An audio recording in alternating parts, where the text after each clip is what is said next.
নমস্কার, জি 24 ঘন্টা ডিজিটাল পেজে মালদহ থেকে আমি অয়ন আপনাদের স্বাগত জানাই। এই মুহূর্তে আমরা যে অপূর্ব সুন্দর শিবলিঙ্গ দেখতে পাচ্ছি সেটা হচ্ছে বাবা আদিনাথের মূর্তি।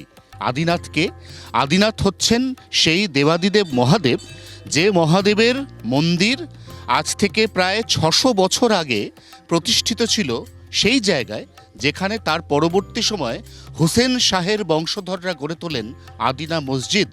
সনাতন হিন্দু ধর্মের রক্ষকরা মনে করেন আদিনা মসজিদ তৈরি হয়েছে আদিনাথ মন্দিরের ওপর। ঠিক সেই কারণে আদিনা মসজিদের বিভিন্ন থাম খিলান, সেখানে এখনও হিন্দু দেবদেবীর মূর্তি পাওয়া যায়। সেখানে এখনো পর্যন্ত হিন্দু স্থাপত্য শৈলীর নিদর্শন পাওয়া যায়। অর্থাৎ তারা যে যুক্তি দিচ্ছেন সেই যুক্তি কার্যত অকাট্য, এটা তাদের দাবি। এই অবস্থায় এই মুহূর্তে আমাদের সঙ্গে যারা রয়েছেন তারা শ্রাবণ মাসের প্রথম সোমবার 20 তারিখ জুলাই মাসের, সেই দিন তারকেশ্বর থেকে এই দেবাদিদেব আদিনাথের যে শিবলিঙ্গ, এই শিবলিঙ্গ নিয়ে রওনা হয়েছেন। তারা রওনা হওয়ার পরে আমরা এই মুহূর্তে দেখছি যে মালদহ শহরে এসে পৌঁছেছেন দেবাদিদেব আদিনাথ। এরপর আদিনা মসজিদ, যেটা আপনাদের চোখে আদিনাথ মন্দির, সেখানে এটার প্রতিষ্ঠা হবে। মাঝপথে আপনারা কি করবেন? জলাভিষেক হবে কিনা, এখানে জলযাত্রা হবে কিনা? অবশ্যই জলাভিষেক হবে। আমরা হিন্দু সুরক্ষা সমিতির পক্ষ থেকে আমরা আগামী 20 তারিখ থেকে তারকেশ্বর থেকে আমরা জল ঢেলে বাবার পারমিশন নিয়ে শুরু করেছি এই যাত্রা, এবং 27 তারিখ আজ আমরা এটা আদিনাথ মন্দিরে আমরা গিয়ে স্থাপন করব।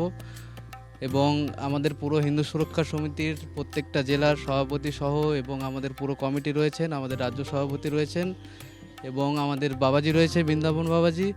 আমরা সকলে মিলে যাব আদিনাথ মন্দিরে গিয়ে শিবলিঙ্গ আমরা স্থাপন করব, এবং তার পাশাপাশি আমাদের জলাভিষেক হবে। এবং এটা পুজোর জন্য আমরা বিশেষ কিছু পুরোহিতদেরকে আমরা থেকে শ্রাবণ মাসের যে বাকি সোমবারগুলো বা অন্যান্য যে সোমবারগুলো আছে, তাহলে কি আমরা দেখতে পাবো যে ওখানেই আদিনাথ মন্দির, সেখানেই কি বাবা আদিনাথের ধুমধাম করে পুজো, এটাই কি আজ থেকে শুরু হয়ে? এটা আজ থেকে শুরু হবে। আমরা সবাই ওখানে আজকে যাচ্ছি। করে দিলাম, এবার থেকে পুজো শুরু হয়ে গেল। প্রত্যেক বছর হবে, প্রত্যেক বছর প্রত্যেক সোমবার ধুমধাম করে বাবা আদিনাথের পুজো হবে। এই মুহূর্তে আমরা দেখতে পাচ্ছি উল্টো দিকে বসে থাকা নন্দী, সেই নন্দী এবং তার সঙ্গে অবশ্যই দেবাদিদেব আদিনাথ, তার সুবিশাল একটি শিবলিঙ্গ, যে শিবলিঙ্গ প্রতিষ্ঠার উদ্দেশ্যে আর কিছুক্ষণের মধ্যে অত্যন্ত বর্ণাঢ্য শোভাযাত্রা সহকারে জলাভিষেকের মাধ্যমে, জলযাত্রার মাধ্যমে পৌঁছে যাবে আদিনা মসজিদ, অর্থাৎ হিন্দু সুরক্ষা সমিতির কথায় যেটা আদিনাথ মন্দির। জি 24 ঘন্টার জন্য ক্যামেরা অরিন্দমের সঙ্গে অয়ন, মালদহ।